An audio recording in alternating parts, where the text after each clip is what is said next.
प्रिय सज्जना एवं देवियां, एक बार सुस्ती आलस को छोड़ करके और सदगुरु का जयकारा बड़े हर्ष उल्लास के साथ लगा हुआ। बोलिए संत सम्राट सतगुरु कबीर साहेब की जय, संत समाज की जय, भक्त समाज की जय, बस्ती नगर की जय। बहुत अच्छा।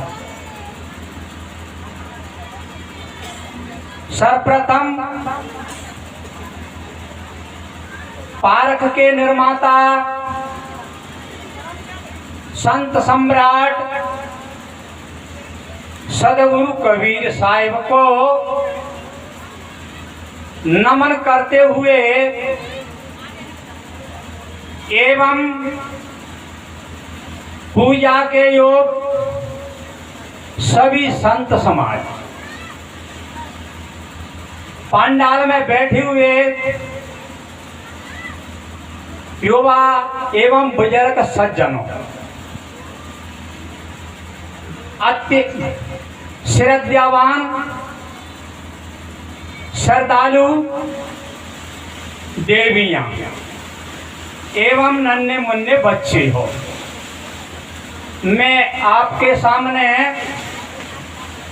अपना विचार रख रहा हूं और निवेदन मैं करूंगा, आप दया करोगे। क्या दया करोगे कि उसे ध्यान पूर्वक सुनोगे, ये दया आपकी रहेगी। तो ये आज का जो सत्संग है वो सत्संग शायद आपने पहले सुना होगा या न सुना होगा। ये मंच सदगुरु कबीर साहब का लगा हुआ है और सदगुरु कबीर साहब से परिचित बहुत कम लोग हैं। अन्य संप्रदायों से जुड़े हुए लोग बहुत हैं। तो मैं आज सदगुरु कबीर साहब का जो मूल्य बीजक जो 11 प्रकरण से संबंधित है। पहला प्रकरण रमेनी शब्द ज्ञान 34 विप्रमतीसी हिंडोला बसंत चाचर बेल बिरहुली हिंडोला और साखी, ऐसे 9 प्रकरण थे। सदगुरु कबीर साहब ने मूल्य बीजक की रचना किए आज से 600 वर्ष पहले। तो उसने अपने मूल्य बीजक में जो बात लिखी है, विश्व का कोई भी ग्रंथ देश और विदेश का उनकी व्याख्या को काट नहीं सकता। जो वाणी लिखी है वो अकट हैं, उनको काटने वाला कोई भी विश्व में ग्रंथ नहीं है। तो अब मैं साखी प्रकरण पर जा रहा हूं। एंड में साखी प्रकरण नंबर 90 की साखी में सदगुरु कबीर साहब कहते हैं, वे क्या कहते हैं कि तुमको तुम्हारी पदवी जमाने के लिए, तुमको तुम्हारे पैरों पे खड़े करने के लिए 90 नंबर की साखी में कहते हैं। ध्यान पूर्वक सुनोगे, माता चर्चा न करोगे। क्या कहते हैं, मूल गहे ते काम है, ते मत भरम भुलाव, मन सायर मन सा लहरी, बहे कितऊ मत जाव। मूल गहे ते काम है। सीधी भाषा में कहेंगे पहले है, मूल कहिए आपके 100 रुपए, मूल कहिए आपके खजाने में 100 रुपया है तो मूल धन वो होता है। मूल कहिए 100 रुपये, ते मत भरम भुलाव, भरम कहिए 2 की मिति का ब्याज। भरम क्या है, भरम कहिए 2 की मिति का ब्याज।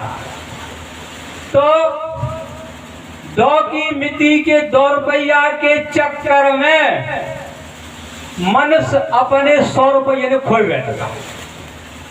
काय के चक्कर में खोए हुए 100 रुपया, वे 2 रुपया ने 1 महीना के 2 रुपया मिलने के चक्कर में 100 भी खबी जाए, हाथ से चले गए।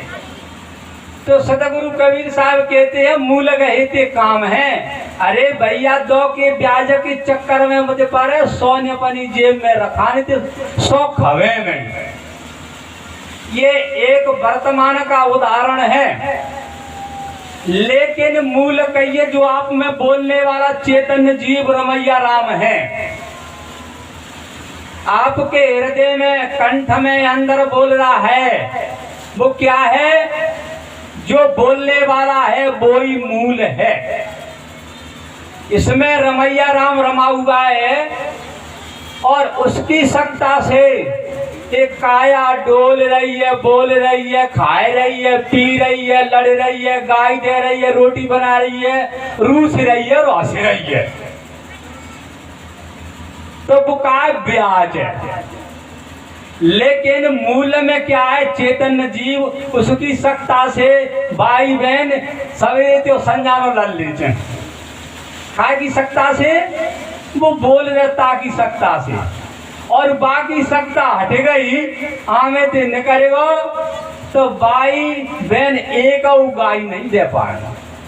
तो मेरा कहना यह सभी सज्जनों से कि मूल गहे ते काम है, मूल पकड़ के चलो, क्योंकि जो हमारा मूल उसमें से निकल जाएगा तो ये काया कुछ काम की नहीं है।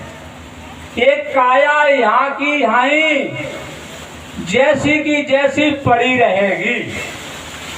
इसलिए आप हम सभी लोग ये रमैया राम कहो, उसे चैतन्य जीव कहो, हंसा कहो, अवधू कहो, ये ही एक चेतन सत्ता है और इसकी यही मूल्य वस्तु है।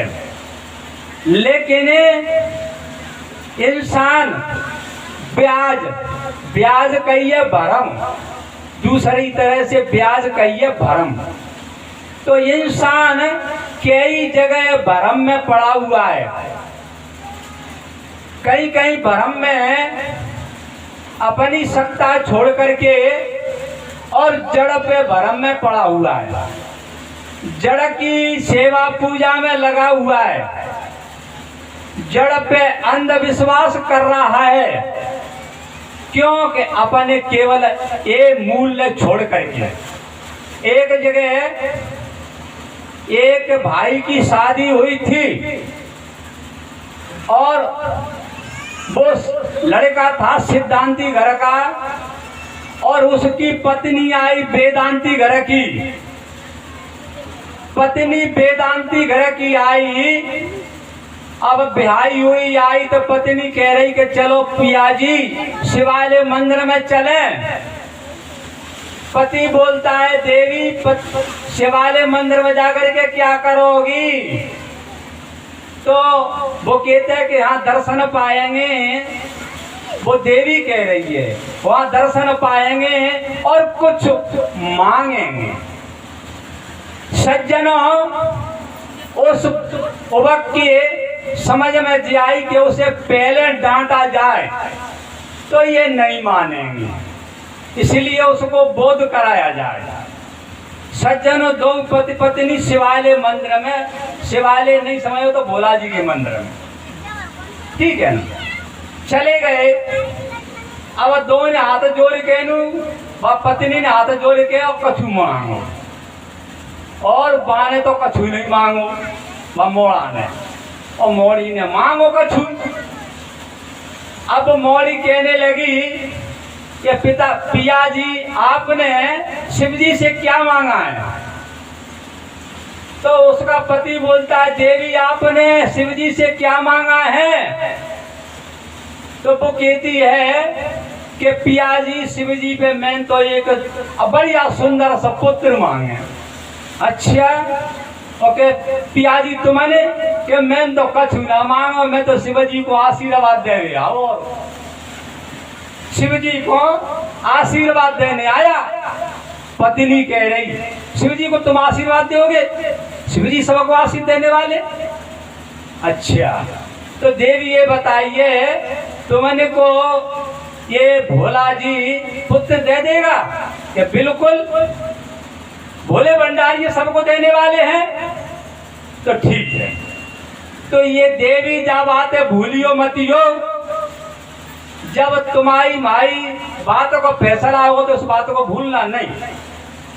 सज्जनों, मोड़ा बेंगलोर काम कर तो उनका संपर्क भी नहीं हुआ, और सवेरे बेंगलोर को चलो गो, संपर्क भी नहीं हुआ, सवेरे बेंगलोर को चलो गो।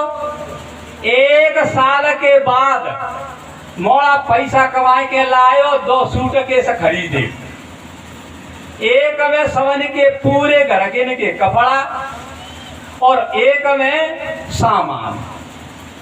तो सज्जनों बाने पूरे घर के लिए कपड़ा खरीदे। 1 वर्ष के बाद में आया, तब घर पे आया 2 सूटकेस लेकर के।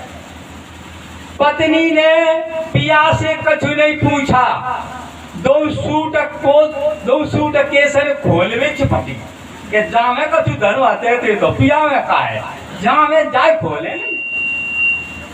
सज्जनों, उस देवी ने सूट को अपनी कछु जुगाड़ थे, चाबी से खोल लिया। उनने कपड़ा खोले तो पहले ससुर की ड्रेस निकली, उसके बाद में सास की ड्रेस निकली, फिर उसके बाद में खुद की ड्रेस निकली वाले लड़का की, उसके बाद में पत्नी की ड्रेस निकली, और उसके बाद में 1 साल के बच्चा की ड्रेस निकली, 1 वर्ष के बच्चा की ड्रेस निकली। सज्जनों, बच्चा की ड्रेस देख करके उस बाई के तरवा से लेकर के और चुटियानो बिल्कुल झलंग फूक गई, एकदम खुदा आगे लग गई। अब वो कह रहा पति के देवी के साल में आयो, और तो तू इतनी क्रोधित है रही है, बात का है कि बस है गई बात पूरी, बात तो बताओ बात का है कि बात पूरी है गई। तो बात तो बता देवी कि तुम्हारे मोते का संबंध है, और तो तुम्हारे को दूसरी पत्नी कर रही है, और बाप पत्नी को जो लड़का है ताको तुम ड्रेस लायो।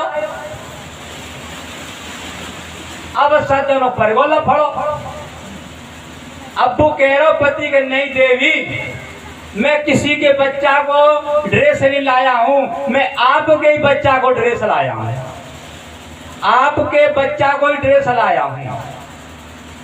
तो वो कहेगा माँ बच्चा कहाँ है?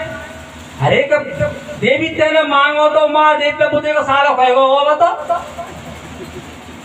तेने जो बच्चा मांगो और बुद्धि का सारा कहेगा, अगर सब घर के को मैं पूरे परिवार को ड्रेस लिया और ते बच्चा को नहीं ला, तो तू नाराज होती।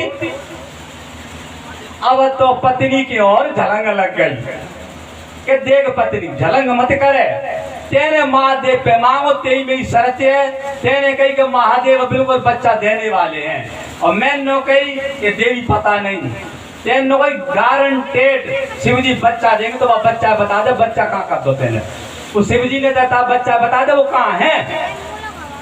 तो सज्जनों कहने का तात्पर्य है पत्नी को नीचा देखना पड़ा, तो कहने का मैं क्या का मूल गहे ते काम है ते मत भरम भलाव। मूल पति पत्नी का जब तक गृहस्थी भाव नहीं बनेगा तब तक संतान उत्पन्न नहीं होगी। ये अंधविश्वास में मत ये टकना, ब्याज में मत ये टकना, अपने मूल का विचार करना। मूल गहे ते काम है ते मत भरम भलाव। मन सायर मन सा लहरी बहे कितऊ मत जाव। शायर एक जगह प्रमाण संसार से भी कहा जाता है, लेकिन यहाँ शायर कहिए समुद्र, शायर कहिए समुद्र। तो मन शायर, मन की विशेषता, मन को फैलाव कितना है, जितना मन को फैलाव है कितनो समुद्र की बराबर लंबो चौड़ो। अब समुद्र कहाँ तक घेरे, इसी प्रकार जब मन को मनुष्य कहाँ तक घेरे। तो मन शायर और मन सा लहरी, जैसे समुद्र है और समुद्र की लहरिया, समुद्र और समुद्र की लहरिया, इसी प्रकार जब मन और मन की लहरिया, मन और मन की लहर, मन की लहर जाने कहाँ कहाँ उठती है।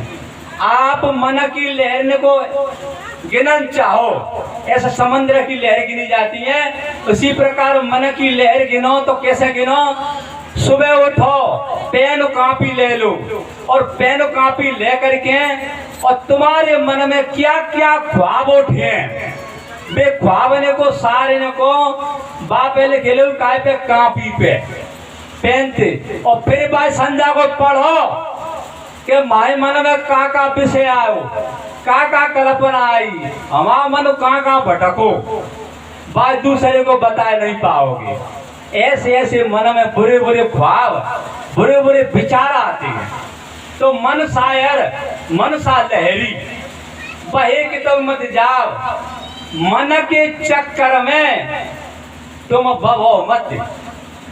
मन तो एक भौरा है, भौरा जो होता है कली कली का रस लेता है, इसी प्रकार ये मन जाने काय काय पे रस लेता है, कहाँ कहाँ डोलता है, कहाँ कहाँ फिरता है, लेकिन मन के चक्कर में न पड़ना। एक ये भी है कि ये भी लहर है जो राग में अच्छे ताल सुर में गाएंगे, तो ये भी एक लहर है, मन की लहरियां हैं। अच्छा, ये भी मन की लहरियां हैं, को गुरु के मुख को बड़ी ऊंची पदवी मिल गई है, ये भी लहरियां हैं। एक जगह ऋषि के समय एक बहुत बड़े संत थे और उस संत का प्रचार बहुत बड़ा हो गया, सभी लोग उनके दर्शन करने के जाते, दर्शन करने के लिए जाते। अब सज्जनों ध्यान दीजिए, एक पारकी संत, पारकी विचारमान इंसान उस संत के दर्शन करने के लिए गया, तो उसको बहुत लंबा चौड़ा प्रचार था। तो वो संत का मन की लहर में डूबा हुआ था, ध्यान दीजिए, मन की लहर में डूबा हुआ था। जब उसकी हकीकत देखा तो वो संत वस्त्रहीन, वो संत वस्त्रहीन, और वस्त्रहीन के ऊपर अंत 18 वर्ष से लेकर को 20 वर्ष की 12 लड़कियां उसकी सेवा कर रही, 18 वर्ष से लेकर के और 20 वर्ष की लड़कियां उसकी सेवा कर रही। और संत कैसे क्या स्थिति में थे कि बिल्कुल वस्त्रहीन। तो ये का है मन शायर मन सा लहरी बहे कि तुम मत जाए। मन की लहर में सब लोग बहे गए। जो कोई इंसान जो पार की संतन की शरण में बन जाता है अथवा अपने आप को जान जाता है, काय को जो मैंने कहा मूल का हित काम है, अपने आप के मूल को जान जाता है, तो उसमें विषय विकार की लहरियां नहीं उठेंगी। इन्हीं वचनों के साथ मैं अपनी वाणियों का भ्राम लेता हूँ। बोलिए संत सम्राट सतगुरु कबीर साहेब की जय।